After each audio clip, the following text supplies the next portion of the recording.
உங்கள் எல்லோருக்கும் ஒரு சேர என்னுடைய அன்பான சலாம். அஸ்ஸலாமு அலைக்கும், வணக்கம், ஆயுபோவன் என்று சொல்லிக்கொண்டு, ஏற்புரை என்று வருகிற போது அதை நீண்ட நெடியதான ஒன்றாக மாற்றிக்கொள்வது என்பது நேரம் தாழ்ந்து போயிருக்கிற நிலையில் அவ்வளவு உசிதமாக இருக்க மாட்டாது.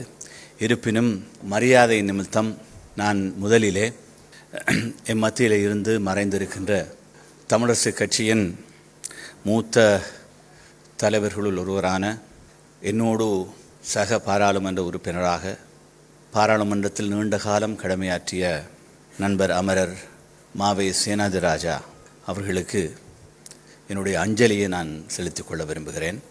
மாவை என்கின்ற பெயர் தமிழரசு கட்சியின் பல சாத்வீக போராட்டங்களிலே ஒரு இளைஞர் அணி தலைவராக தந்தை செல்வா, அண்ணன் அமிர்தலிங்கம், அண்ணன் சிவா, அண்ணன் சம்பந்தன் என்று தலைமைத்துவங்கள் மாறி மாறி வந்த போதிலும் கூட தமிழரசு கட்சியின் வீரியம் மிக்க ஒரு இளைஞராக இருந்து முதுமை அடைந்த காலத்திலும் அதே வீரியத்துடன் தமிழினத்துக்காக பேசிய, தொடர்ந்தும் தன்னுடைய முழு வாழ்க்கையும் அர்ப்பணித்த, புலஸ் ரோடு படுகொலைகளின் போது தெய்வாதீனமாக உயிர் தப்பிய, ஒரு பலகாலம் சிறைவாசம் அனுபவித்த ஒரு நல்ல அர்ப்பணிப்பு மிக்க ஒரு தலைவரை நாங்கள் இழந்திருக்கிறோம். அவருக்கான அஞ்சலியை நான் மிகச் சுருக்கமாக இந்த மேடையிலே செய்கின்றதன் காரணம், துரதிர்ஷ்டவசமாக அவருடைய இறுதிக்கிரையை நடக்கின்ற ஞாயிற்றுக்கிழமை நான் இலங்கையில் இருக்க மாட்டேன். இருப்பினும் நாளையே அவருடைய பூத உடலுக்கு அஞ்சலி செலுத்துவதற்காக யாழ்ப்பாணம் போகலாம் என்றிருக்கிறேன். இருப்பினும் இந்த ஒரு சில வார்த்தைகளை அவருக்கு அர்ப்பணித்தவனாக, நண்பர்களே, இன்று நாங்கள் வெளியிடுகின்ற இந்த 2 நூல்களின் தமிழாக்கம் என்பது குறித்து நிறைய பேசியிருக்கிறார்கள். குறிப்பாக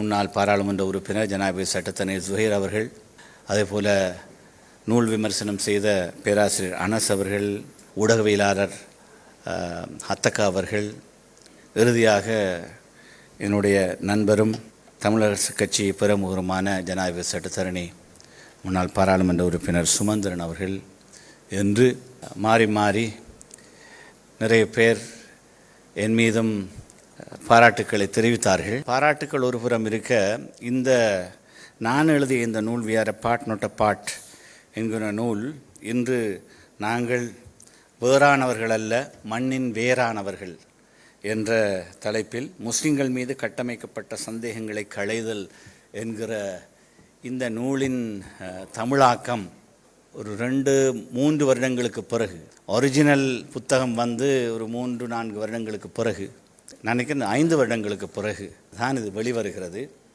என்னை பொறுத்த மட்டிலே இந்த மொழிபெயர்ப்பு கலை என்பது ஒரு சாமானியமான ஒரு விஷயம் அல்ல. ஒரு மூலப்பிரதியிலிருந்து அடுத்த பிரதியை எழுதுவது என்பது பரிவர்த்தன කලාව කියන එක ලේසි පහසු වැඩක් නෙවෙයි. වචනයේ පරිසමාප්ත අර්ථයෙන්ම කියන් අර මුලින් ලියපු ලේඛකයා ලියපු එක පරිවර්තනය කිරීම ඒ තරම් ලේසි පහසු වැඩක් නෙවෙයි. මගේම පොත සිංහලනුත් පරිවර්තනය කිරීමේ වැඩ මං හමාර කරලා තිබුණත් ඒක ප්‍රකාශනය කරන්නට මම තාමත් මැලි වෙනවා. මොකද මම නැවත නැවත කියවනවා. මොකද මේක ඊතරම් මේ වගේ දේශපාලන භූමිකාවක ඉන්න මා ලියන දෙයක් ඒ ලියපු අර්ථයෙන්ම පරිවර්තනය විය යුතුයි කියන ඒ ඕමනාවෙන් ඒක පොඩ්ඩක් සිංහල පරිවර්තනය තාමත් මම එලි දැක්වේ නැහැ. නමුත් ඒක ඊටාම ඉක්මනින් මම කළ යුතුයි කියලා මම හිතනවා. මොකද මේක වැදගත් පොතක්. විශේෂයෙන්ම මුස්ලිම් ජනතාව පිළිබඳව මේ රටේ බහුතර ජනතාව අතරේ, ඒ වගේම සහෝදර ද්‍රවිඩ ජනතාව අතරේ තියෙන සැක සංකා තුරන් කිරීමේ උවමනාවෙන් ලියපු පොතක් බැවින් මේක හරි ආකාරයට පරිවර්තනය විය යුතුයි කියන ඒ උවමනාව මත ඒක වැඩි වෙනීම පරක්කු වීම පිළිබඳව මම කනගාටු වෙනවා. නමුත් ඒක ඊටාම ඉක්මනින් සිංහල භාෂාවෙනුත් ඒක එලි දැක්විය යුතුයි කියලා මම බලාපොරොත්තු වෙනවා. அதே நேரம் இந்த புத்தகம் குறித்து நிறைய பேர் பேசுகின்ற போது பல விஷயங்களை பேசினார்கள். ஆங்கிலத்தில் சொல்வதாக இருந்தால், with the traumatic experiences we were subjected to in the wake of Easter Sunday attack and subsequently the COVID pandemic, the need for some deep introspection in the manner in which we practice our culture and religion has come into focus. Though it was explained to some degree before these events, the stigmatization and persecution was taken to a new level following the Easter Sunday attacks. All of us experienced that. So this was written during the pandemic period when there were long lockdown days we had to spend doing nothing. So that's how I started writing this book. So in order to meet with the continuous stigmatization and persecution that was taken to a new level, the hysteria of blaming and shaming was going on day by day. And there was this interesting dictum that I came across by Bertrand Russell. He says this: the whole problem with the world is that fools and fanatics are always so certain of themselves, and wiser people are so full of doubts. இது மிக சுவாரஸ்யமான பெர்ட்ரம் Russell என்ற ஒரு தத்துவஞானியுடைய வார்த்தைகள். அவர் சொல்கிறார், இந்த உலகம் முட்டாள்களாலும் தீவிரவாதிகளாலும் நிறைந்த ஒரு உலகமாக இருந்தாலும் அவர்கள் எல்லோரும் தங்களை பற்றி மிக திடகாத்திரமான உணர்வோடு இருக்கிறார்கள். ஆனால் அறிவுள்ளவர்கள் எப்பொழுதும் சந்தேகத்தோடு வாழ்கிறார்கள். இந்த வார்த்தைகள் உண்மையிலேயே எங்களை பொறுத்த மட்டில் மிகவும் பொருத்தமானது. முஸ்லிம் சமூகத்தை பொறுத்த மட்டிலே சமூகத்திலே தீவிரவாதிகள் இருக்கலாம், பைத்தியக்காரமாக சிந்திக்கின்றவர்கள் இருக்கலாம். ஆனால் அவர்கள் தங்களுடைய சிந்தனையிலே உறுதியாக இருக்கிறார்கள். ஆனால் நாங்கள் தான் சந்தேகத்தோடும் பயத்தோடும் பீதியோடும் ஒரு விஷயத்தையும் பார்க்கிறோம். இந்த மனப்பாங்கிலே இருந்து நாங்கள் மாறவில்லை என்றால் எங்களுடைய அடுத்த சந்ததியினருக்கு ஒரு சரியான சமூக கட்டமைப்பை அமைப்பதில் நாங்கள் தவறிப்போவோம். என்றால் இங்கு இந்த அவையிலே நண்பர் ஆசாத் சாலி இருக்கிறார். அவரும் இதிலே இவ்வாறான இந்த சூழலிலே பிழையாக குற்றம் சுமத்தப்பட்டு நீண்ட காலம் வழக்கு பேசியவர்.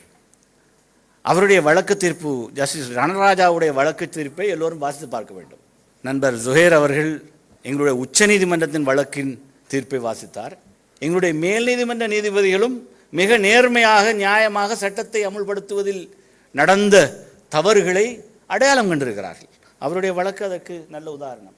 இன்னும் ஒரு வழக்கு முற்றுப்பெறவில்லை. நண்பர் ஹிஜாஸ் ஹிஸ்புல்லாவுடைய வழக்கு இன்னும் நடந்து கொண்டிருக்கிறது. அடிக்கடி புத்தளம் மேல் நீதிமன்றத்துக்கு போய் அண்மையிலும் ஏமாற்றத்தோடு திரும்பி வந்தார். ஏனென்றால் சட்டமா அதிபர் திணைக்களத்தின் வழக்கு பேச இருந்தவர்கள் வரவில்லை என்ற காரணத்தினால். அவரும் சட்டமா அதிபர் திணைக்களத்தின் ஒரு சட்டவாதியாக இருந்தவர். அவருக்கு எதிராகவே அவருடைய சகோதர சட்டவாதிகள் எப்படியான ஒரு என்றால் அது இன்னும் வழக்கு விசாரணை இருக்கின்ற பின்னால் நான் பேச விரும்பவில்லை, சப்ஜுடிகே மேட்டர். ஆனால் ஒன்றை சொல்ல வேண்டும். அண்மையில் எங்களுடைய ஜனாதிபதி அன்ருகுமார திசாநாயக்க அவர்கள் உலக ஊழல் தினம் ஒரு உரையை நிகழ்த்தியிருந்தார். அந்த உரையிலே அவர் காரசாரமாக சட்டமா அதிபர் திணைக்களத்தின் அணுகுமுறையை கேள்விக்குட்படுத்துகிறார். அண்மையில் பாராளுமன்றத்தில் பேசும்போது கூட நான் சொன்னேன், தற்போதைய நீதியமைச்சர் ஹர்ஷன நாணயக்காரவை பார்த்து சட்டமா அதிபர் திணைக்களத்தை ஒரு பேச்சுவார்த்தைக்கு நீங்கள் அழைத்து ஜனாதிபதியோடு பேசியிருக்கிறீர்கள். ஆனால் ஏன் இவ்வாறு என்றால் குற்றப்பத்திரிகைகள் தாக்கல் செய்வதில் போதிய கவனம் என்றால் சட்டமா அதிபர் திணைக்களத்திலும் இந்த சட்டத்துறையில் ஏற்படுத்த ப்ராசிக்யூட்டோரியல் டிஸ்கிரஷன் ஒன்று இருக்கிறது. அது எப்படி பாவிக்கப்பட்டிருக்கிறது என்ற விவகாரங்கள் சம்பந்தமாக நீண்ட நெடிய விவாதங்களுக்கு நாங்கள் போகலாம். அதெல்லாம் தேவையில்லாத விஷயம். இருந்தாலும் சட்டத்தின் ஆட்சி என்ற விவகாரத்தில் எவ்வளவு தவறுகள் நடந்திருக்கின்றன, அவையெல்லாம் இனி திருத்தப்படுமா இல்லையா என்பதெல்லாம் இதுக்கெல்லாம் காலம்தான் பதில் சொல்லும். இருந்த போதிலும் என்னுடைய இந்த தமிழாக்கம் என்னை பொறுத்த மட்டிலே எனக்கு இன்னும் திருப்திகரமாக இல்லை. இருந்தாலும் இதை கிட்டத்தட்ட 3 பேர் தமிழாக்கம் செய்திருக்கிறார்கள். அவசரமாக கொண்டு வர வேண்டும் என்பதற்காக மாறி மாறி இன்னும் இந்த ஸ்டைலில் சில மாற்றங்கள் இருக்கலாம். இருந்தாலும் இதிலே நான் சொல்ல வருகின்ற விஷயம் மிக முக்கியமானது என்று நான் நினைக்கிறேன். அதை இங்கு நான் இதுதான் சொல்கிறேன். I present the Muslim community of Sri Lanka as they really are, with all their imperfections, aspirations and hopes. We are no better and no worse than any other community. In this book, I address the most obvious misconceptions about Muslims that have become commonplace because we have failed to debunk them either through neglect or by sheer ignorance on our part. By constant defensive posturing, we Muslims have contributed to the stereotyping of Muslims. நாங்களே ஒரு தற்பாதுகாப்பு நிலைப்பாட்டை எடுக்கின்ற காரணத்தினால் நிறைய சந்தேகங்களை எதிரான கருத்துக்களை முன்வைப்பதில் தவறி இருக்கிறோம் என்று பல விஷயங்களை நான் இதில் கையாண்டிருக்கிறேன். பல இது ஒவ்வொரு கட்டத்திலும் என்னால் எழுதி வெளியிடப்பட்ட சில அறிக்கைகள், நான் சம்பந்தப்பட்ட சில தொலைக்காட்சி விவாதங்கள், அவற்றுடைய தமிழாக்கம், சிங்களத்தில் நடந்த ஒரு தொலைக்காட்சி விவாதம், குறிப்பாக முஸ்லிம்களுடைய சனத்தொகை விகிதாசாரம் மிக விரைவில் இந்த நாட்டின் பெரும்பான்மையை விஞ்சி போய்விடும் என்ற ஒரு அச்சம், பீதி. இது சம்பந்தமாக விஞ்ஞானபூர்வமாக இது சாத்தியமில்லை என்பதை நிறுவுவதற்காக நான் டெமோகிராஃபி, சனத்தொகை விஞ்ஞானம் சம்பந்தமான பேராசிரியர் திசாநாயக் அவர்களோடு நிறைய பேசி அவரிடம் இருந்து பெற்ற உண்மை தகவல்களை சேர்த்து சில விஷயங்கள் இதில் பதிவு செய்திருக்கிறேன். எனவே இந்த விஷயங்களை எல்லாம் சமூகமயப்படுத்துவதும் அதே நேரம் முஸ்லிம்கள் சம்பந்தமான ஏனைய சந்தேகங்களுக்கான மிக சரளமான வகையில் பதிலிருப்பதும் தான் இந்த நூலுடைய நோக்கம். அதனோடு சேர்த்து உயிர்த்த ஞாயிறு தாக்குதலின் பின்னணியில் இருக்கிற மறைகரம் குறித்த ப்ரொஃபஸர் ஹூலுடைய புத்தகம் எங்கள் எல்லோருக்கும் கிடைத்த மிகப்பெரிய வரப்பிரசாதம் என்று நாங்கள் நினைக்கிறோம். ஏனென்னா அது உயிர்த்த ஞாயிறு தாக்குதல் நடந்து 5-6 மாதங்களுக்குள்ளே வெளியிடப்பட்டு விட்டது. அதைத்தான் நண்பர் சுமந்திரன் சொன்னார். நாங்கள் பாராளுமன்ற தெரிவுக்குழுவில் அது சம்பந்தமாக ஆராய்ந்து கொண்டிருந்த பொழுது இந்த புத்தகம் குறித்து எங்களுக்குள்ளே நிறைய நாங்கள் பேசிக்கொண்டோம். அதில் உள்ள சில அம்சங்களை அடிப்படையாக வைத்து நாங்கள் வந்த சில சாட்சிகளை குறுக்கு விசாரணை செய்தோம். ஆனால் குறுகிய காலத்துக்குள் அறிக்கை வெளியிடப்பட வேண்டும் என்பதற்காக பல விஷயங்கள் உள்ளடக்கப்படாவிட்டாலும் அதே நேரம் இன்னும் பல விஷயங்களை பாராளுமன்ற தெரிவுக்குழுவிலே அந்த அறிக்கையில் நான் ஒரு சேர்க்கையாக ஈட்டிலே சேர்த்திருக்கிறேன். அடங்காத சில விஷயங்களை தலைவரின் அனுமதியோடு சேர்த்திருக்கிறேன்.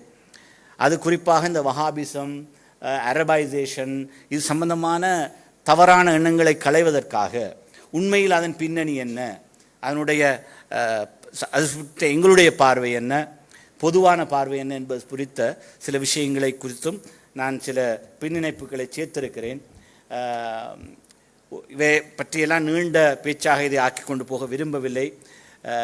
வந்திருக்கின்றவர்கள் இயன்றவரை நூல்களை வாங்கி படித்து பயன்பெற வேண்டும் என்று எதிர்பார்த்து என்னுடைய இந்த உரையை நிறைவு செய்கிறேன். நன்றி. அஸ்ஸலாமு அலைக்கும் வாரதாவனா இஸ்லாம்.